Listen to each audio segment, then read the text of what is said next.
You gotta be real careful with that though. I mean, sure, you can be, as political as you want, but you gotta remember that if you rub her the wrong way with what you just said, you just lost her as a listener. So it's like, you gotta be almost non-biased, because that's not, if you wanna be that kind of DJ, you go on a talk radio show and voice your opinion, whatever you wanna do. But when you're on a commercial radio station that has different folks, different ages, different colors, and you're taking a stand on whatever that might be, you are taking a risk at, alienating some of your audience. Like, you know about like Charlamagne God? Like, I'm trying to get like a setup, like kind of what he got. You get kind of the freedom. It's more like freedom with the press and stuff like that. It's kind of the show that they built. That's what they hired them for. So it depends on the station. If the station wants to take a risk with somebody like that, because you are controversial and you have a ton of followers, then that's great. And not saying that that's not the way to go. Just the station's got to really rally behind you, because if they're not behind you and you do something, they're gonna fire you just as quick as nothing. Right. Does radio, when they look for DJs or on-air personalities, do they want individuals who have their own fan base, or if you're good enough, will they just hire you and create your fan base? A little bit of both. I mean, if you come with a name, obviously it's gonna make a difference. It's like an independent artist. If an independent artist is out there and he's talking about I'm hot, but you're really only hot on your block, you're really not hot. Yeah. You know what I'm saying? It's like, you guys get hit up just as much as I would. Yo, I know you got that show on your station, bro. Play my record. It's like, dude, really? I'm playing your record over playing this record. This saves the Gemini is gonna kill your record. And I understand you're trying to break, but there's got to be a place for that to break. So that's why they have certain shows and certain features where they do that. Because at the end of the day, it's about getting as many listeners as possible. And when it comes to being a DJ, it kind of comes the same way. Like, you got to be somebody that people can relate to, people can identify with, people can want to hear you. You know what I'm saying? And that's why I'm not disappointed that I was let go. I'm 44 years old. Really, what can I relate to an 18 or 19-year-old kid? I'm still entertaining, but at the same time, his mom and grandma love listening to me, and they kind of got to stick to it. Will they put somebody else that's fresher, younger? Maybe. Will it be as good? Maybe, maybe not. I don't know if that answered your question, though. Yeah, it did. Another question: do you appreciate or realize more of the freedom that you have now, not being with Clear Channel, than when you were with Clear Channel and some of the restrictions and places, what you can do and what you can't do? Do you enjoy that freedom now? I feel like I had restrictions because they didn't really bother me. But again, I wasn't one of them political type dudes that just took a stand on X, Y, Z. I just wanted to make sure that people, when they turn on the radio, have a good time. If you're having a bad day, whether your girlfriend left you, your boyfriend broke up with you, whatever the case may be, you woke up on the wrong side of the bed for whatever reason, you turn on Chuy and he said something real silly or stupid. It's like, oh, okay, at least my day's a little bit better. That was always what I wanted to do. I didn't want to be nothing more, nothing less. I grew up listening to Wolfman Jack, Marcos Gutierrez, them kind of like Dr. Don Rose. That's way before you. But Google, dude, Dr. Don Rose was silly as, see, teacher laughing. He knows what. I'm old enough to know. Google Dr. Don Rose, Google Rick Chase. These guys were just funny to listen to. You never had to call in, but you were entertained enough just by listening. And that's kind of the way I wanted to run my show. I didn't want you to have to call in, but if you wanted to call in and say, hey, what's happening? Got this car wash jumping off, my girlfriend's birthday's tomorrow, shout her out, whatever the case may be. Feel free to call in, but I just wanted you to have a good time while you're getting ready to go to school, while you're on your way to work. And some of these folks out here, with us being such a small little Bay Area, some people got 45, 50 minute, hour and 20 minute drives. We got folks that used to drive from Antioch to Fremont on a daily. So for them to turn on Chuy and spend 2 hours or 45 minutes with me, it's major. Especially when most people only listen to the radio for 10, 12 minutes anyway. Because most of you guys are coming from around the corner to go to school. So you get out of the bed, you ain't got time to turn on the radio, but you turn on the radio for the next half a block or half a mile. So that's the way most folks listen to radio, but you got the occasional folks that they ride for an hour plus. So I just wanted to be entertaining and have fun and make it lighthearted. I had a question over here. Chuy as well, but Chuy, tocayo. my question is, radio, you're saying radio is kind of hard, it's different now, it's harder to I have no idea. Television, the show that I do on CMC, I've been doing that for 20 years as well. That kind of like just fell on me, and it's not really what I would call a regular TV show.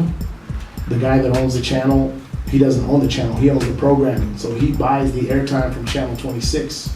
So we do our shows out here in East Oakland, we record out here.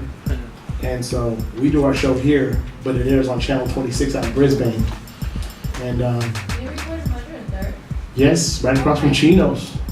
Oh, The wheel shop. is right there. The wheel, He told me, and I'm like, no. 130th, 14th, baby. Yeah. That's right. On the under, tucked. So with that being said, I don't know much about TV. It's just, our show is just different in many ways as well. It's not just your conventional television. I can tell you how hard it is or how hard it isn't. A friend of mine who was interning at CMC recommended me to be on CMC. And I did it as a favor to him. I didn't want to be on TV. I like doing radio. Back over here. When you're doing your show, how did you go about preparing for your show every day? How much was ad-lib? How much was written, scripted? Nothing was scripted. Prep. I just started doing prep work 3, maybe 4 years ago. We got a new program director who said that we needed more topics. We needed to do that kind of conversational type of thing. But my show was always like, let me go in and read the newspaper, see what's happening in the newspaper, and let me just play music and For the most part, you just press go and just kind of press go and shoot the shit with the folks. Really, I mean, that's what I was doing. But then they got into this, well, folks need a little more engaging. So now we want you to talk about what's juicy, which is why we brought Miss Kimmy in to the show. And so Miss Kimmy does all the gossip for you. And then we started coming up with topics like, yo, you know, what would you do if you find your girlfriend with a number in her purse, or, you know, condom fell out of your boyfriend's pocket, but that's your boyfriend you've been doing for a year. You know, that kind of stuff. And sure, some folks want to talk about it, but, you know, I mean, I didn't want to do that kind of stuff because I want to go give it to everybody, and folks that are driving with their kids don't want to hear about condoms in the car with the kids. But that's just me. That's just I me. agree. You know what I'm saying? Like, that's what they wanted, and that's what I'm saying. I was never one to rock the boat. That's the direction you want to go? Cool. And the crazy thing about it is when we started doing that stuff, actually our ratings got a little bit better, so I couldn't complain.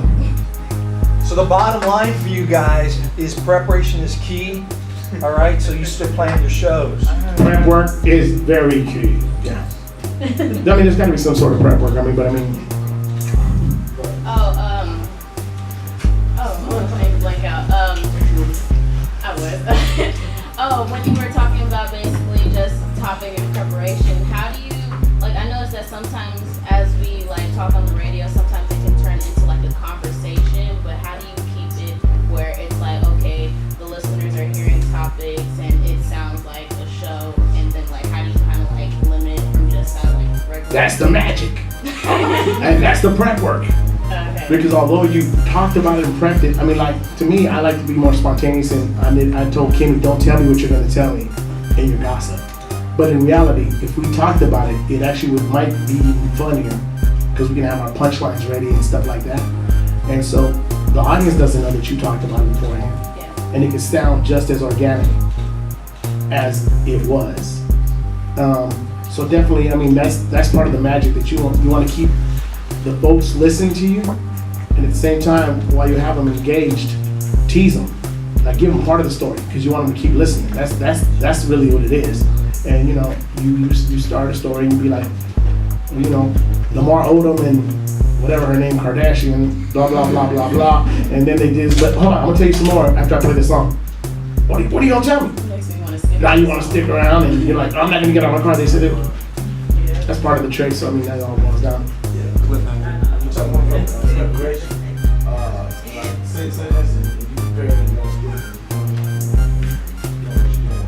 And all of a sudden, somebody shoots you something on Facebook, or like, you hear something bizarre, is that something you do? I would get excited, and I would talk about it like almost immediately. But at the same token, what you just saw on Facebook, there's a whole bunch of folks that don't have Facebook that wouldn't have ever seen it. And when you say it 10 minutes later, you're not late with the information. Yeah, 'cause I heard something yesterday. Like, I was listening to, and then also they just said something about DMX going around naked. Mm-hmm. And he correlated with the song, and I was like, what? So I went looking for it when I got home. Trying to see. And that's exactly part of it, you know what I'm saying? They got you hooked. And that's part of the game. You get people hooked, and even when you're telling the story, I was talking about just Lamar Odom, just making up some stuff. You talk about Lamar Odom, and you got a picture of him with a crack pipe. I got a picture of it on my website. Well, you're driving, you're not gonna pull up your phone and look at it. You're gonna be like, hold on, swear to God, you say that crack pipe. And they got you hooked. So now you're doing both. You're both on the internet and both listening, and intrigue your mind a little bit. So it's all about engaging and getting the people to react and kind of be a part of your show. I can see in a second. So being in the 20 years of radio that you've been in, and I'm sure there's been a lot of things. Actually, a 2-question. What was if you ever did have your first ever mishap, and also who was your first ever interview that you had? I can't remember my first interview. Your first memorable interview. Well, for me, like I said, I was a groupie, so Ice Cube was like the one that stands out for me. He was like, yo, I got a chance to have Ice Cube. And then we started doing West Side Wednesdays. Oh no, was it West Side Wednesdays? Yeah, we started doing West Side Wednesdays on KML. And then I had like Snoop Dogg and Ice Cube and E40 as my co-hosts, and that was major at the time, you know. So I mean, those kind of things were dope. Mishap, we have those all the time, and you know, it's like just dead air. It's always a no-no in radio, period. And you know, just not paying attention. You know, you're on your Twitter, your Facebook, or Instagram, whatever, and you're not paying attention. And you got dead air. It's like, yo, you tripping. Early mishaps. You know, everybody thinks they got it. You know, you're right now, you're doing your college radio shows and everything. You think you got it, then they give you a chance to get on KML or KBLX or whatever station you get on, and you get on and you're like, crack the mic, and you're like,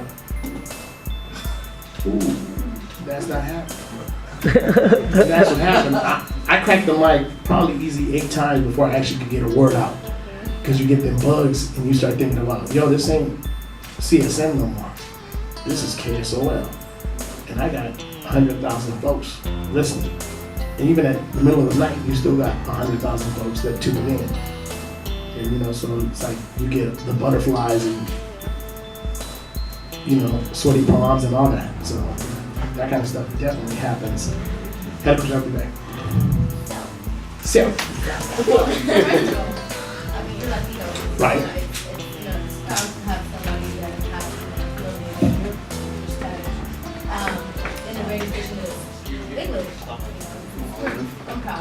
And another thing, are you willing to do it in Spanish, or have you done any Spanish radio stations?